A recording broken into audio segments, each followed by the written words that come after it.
አንድ ነገር ልንገራችሁ በዚህ ጊዜ በዚህ ዘመን ሶሻል ሚዲያ ላይ እንደ ብሩኬ ያለ ወንድ እንደ ሃይሚዬ ያለች ሴት ማየት በጣም ደስ የሚያሰኝ ነገር ነው። ለክብራቸው የሚጨነቁ ለቤተሰባቸው ክብር የሚጨነቁ በጣም ቁጥቦች ስነ ስርዓት ያላቸው ጨዋ ወልዶ ጨዋ ያሳደጋቸው አስተዳደጋቸውን ያረሱ ወጣቶች ቢኖሩ ሃይሚዬና ብሩኬ ናቸው። እኔ በሙሉ ልቤ የምመሰክርላቸው ወደ ሶሻል ሚዲያ ከመጡበት ጊዜ አንስተው የሚያሳዩት የሚያስተምሩት የሚያስተላልፉት ስራ በጣም ደስ የሚያሰኝ ነው።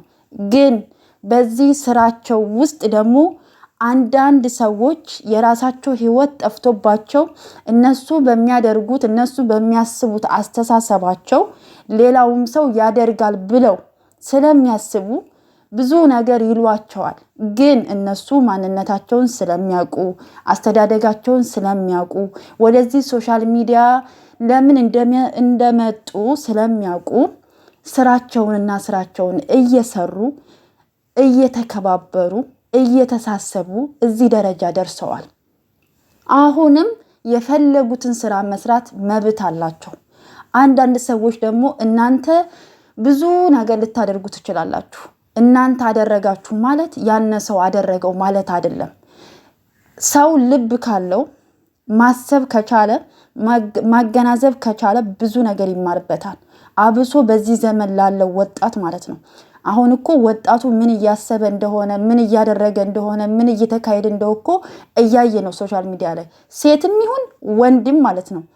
ገብቷቸዋል። ክብር የሚባለው ነገር እየጠፋባቸው ሴቶቹም ህይወታቸው እየተበላሸ ወንዶቹም የማይሆን ነገር ውስጥ እየገቡ ያሉበት ጊዜ ላይ ያለ ነው አይደለም። በፊት የሰው ምክር የሚሰማበት ጊዜ ነበረ። አሁን ግን የሰው ምክር እንኳን አይሰማም። ተው ይሄ ነገር ልክ አይደለም እንኳን ቢባል እንኳን በራሱ መንገድ ነው የሚሄደው። እንደፈለገ ያየውን ነገር ሁሉ ነው የሚያደርገው። ስለዚህ እንደነዚህ አይነት ወጣቶች ሲመጡ ደግሞ ማበረታታት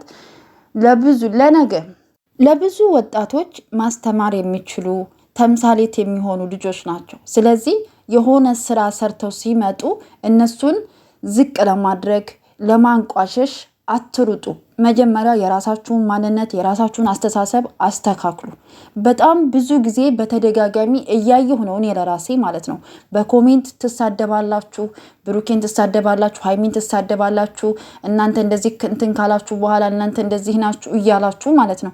እናንተ በሰው ህይወት ምን አገባችሁ?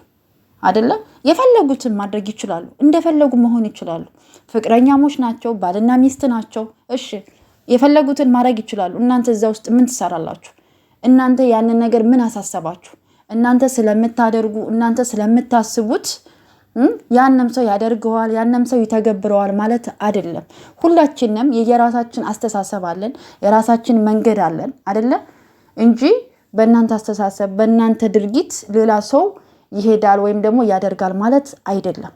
ስለዚህ እነዚህ ልጆች ደግሞ አንድ ቪዲዮ ሰርተው ሲለቁ ሰዎች ከኛ ምንድነው መማር ያለባቸው ለወጣቱ ምንድነው ማስተላለፍ ያለብን ብለው አስበው ተጨንቀው ነው ቪዲዮ ወደኛ የሚለቁት። ምናልባት ቪዲዮ እኛ ጋር ሲደርስ ቀላል ሊሆን ይችላል፣ ግን ለነሱ በጣም ከባድ ነው። ገባችሁ አይደለ? አንድ ቪዲዮ ለመስራት በጣም ብዙ ዋጋ ትከፍሉበታላችሁ ማለት ነው። ግን አንድ የታዘብኩትን ነገር ልንገራችሁ ማለት ነው። እንደዚህ እንኳን የሚያስተምር ቪዲዮ ሲሰሩ የፍቅር ቪዲዮ ሲሰሩ ላይክ አይደረጉም፣ እይታም የላቸውም። የሰው ክፋቱን እዚህ ጋር ነው ማየት ያለባችሁ። ግን ጭቅጭቅ ሲሆን ጸብ ሲሆን መጥፎ ነገር ሲሆን ላይክ ታደርጋላችሁ፣ እይታ ታያላችሁ። በጣም የሚገርመው ነገር ማለት ነው። ግን ላይክና ቪው መኖር ያለበት ግን እኛን የሚያስተምር ቪዲዮ ሲመጡ በፍቅር ሲመጡ ነበር መሆን የነበረበት። ግን የዛሬ ሰው ደግሞ ጭቅጭቅ ነው የሚፈልገው፣ ጸብ ነው የሚፈልገው፣ ማን ገባ ማን ወጣ ነው የሚፈልገው። ምንም ማድረግ አይቻልም አይደለ? ስለዚህ ከዚህ በኋላ ሃይሚዬና ብሩኬ ምንም አይነት ስራ ሰርተው ቢመጡ በቃ የፈለጉትን ስራ ይስሩ። በቃ መብታቸው ነው። እዚህ ሶሻል ሚዲያ ላይ ሊሰሩ እስከመጡ ድረስ ለመለወጥ እስከመጡ ድረስ የፈለጉትን ስራ የመስራት መብት አላቸው። ተጨቃጭቀው ሲመጡ በቃ ተጨቃጨቁ፣ በቃ ይበቃችኋል ምናምን ትላላችሁ። እሺ ብለው ደግሞ አቁመው ሲመጡ ደግሞ በፍቅር ሲመጡ ላይክ አይደረግም፣ እይታም የላቸውም ማለት ነው። አንድ ሰው እንወዳችኋለን፣ እናከብራችኋለን፣ ከፍታችሁን እንፈልጋለን፣ ስኬታችሁን እንፈልጋለን የምንል አይነት ሰዎች ከሆነ በፍቅር ሲመጡ የሚያስተምር ቪዲዮ ሲለቁልን ማየት፣ ሼር ማድረግ፣ ላይክ ማድረግ ለነሱ የሚጠቅማቸው እይታ ነው።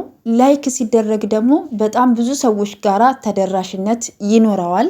ለሰዎች ያስተምራል ብለው አስበው ተጨንቀው ቪዲዮ ሰርተው ሲመጡ በፍቅር ሲመጡ ደግሞ ቪዲዮዎቻቸውን እስከ መጨረሻ ድረስ በማየት ላይክ በማድረግ ሼር በማድረግ ደግሞ ማበረታታት ደግሞ የኛ የተመልካቾች ግዴታ ነው ብዬ አስባለሁ ማለት ነው። እንግዲህ እንወዳችኋለን፣ ጠንካሮች ናችሁ፣ ለብዙ ሰዎች ተምሳሌ ትሆናላችሁ ብለን የምናስባቸው ከሆነ እንደዛ ነው ማድረግ ያለብን። ገባችሁ አይደለ? ትናንትና እንግዲህ ሀይሚዬ የሰራችው ቪዲዮ በጣም ብዙ ጊዜ እየተባሉበት የኖሩት ቪዲዮ ነው። ሀይሚዬ የሆነ ነገር ስታደርግ አንቺ እኮ እንዲህ ስለፈለግሽ ነው፣ ብሩክ የሆነ ነገር ሲያደርግ አንተ እንዲህ ማድረግ ፈልገህ ነው፣ የሆነ ነገር ሰርተው ሲመጡ እንደዚህ ካደረጋችሁ በኋላ ነው እየተባሉ ባልዋሉበት ብዙ ነገር እየተባሉ ነው። እና ምናልባት እናንተ ባያችሁት ልክ ሊሆን ይችላል የምትናገሯቸው፣ ግን ደግሞ እነሱ ሰዎችን ያስተምራል ብለው ከሆነ እነሱ ደግሞ ያንን ቪዲዮ ሰርተው የሚለቁት ሰዎችን ያስተምራል፣ ከኛ ብዙ ነገር መማር ይችላሉ ብለው ደግሞ ቪዲዮ ሲለቁ ደግሞ እናንተ በእናንተ አስተሳሰብ ልትተረጉሙት አይገባም። የሆነ ቪዲዮ ሲለቀቅ በተለያየ መንገድ ማየት፣ መገንዘብ፣ መተርጎም ትችላላችሁ። እንደው በአንድ ነገር ብቻ አይደለም። የሆነ አንድ ክፍል ውስጥ ሆነው ፕራንክ ተደራርገው ቢሰሩ ወይ አንተ እንዲፈልገህ ነው፣ አንቺ እንደዚህ ፈልገሽ ነው አይባልም። ምን ለማስተማር ፈልገው ነው? ምን ለማስተላለፍ ፈልገው ነው? በአሁኑ ጊዜ እንደዚህ አይነት ነገር እየተደረገ ነው፣ ይሄ ነገር መቆም አለበት፣ ይሄ ነገር መስተካከል አለበት ብላችሁ እንደ ተመልካች ሀሳብ አስተያየታችሁን መስጠት ጥሩ ነው ብዬ አስባለሁ ማለት ነው። ውድ ቤተሰቦች እና በያላችሁበት ሰላማችሁ ብዝት ይበልልኝ። ላይክ ሰብስክራይብ ማድረጋችሁን አትርሱ። በያላችሁበት ሰላማችሁ ብዝት ይበልልኝ። ለምታበረታቱኝ እጅግ አድርጌ አመሰግናለሁ። እግዚአብሔር ያክብርልኝ። መልካም ጊዜ ይሆንላችሁ። ግን ላይክ ሼር አድርጉልኝ በእናታችሁ ስወዳችሁ ማለት ነው።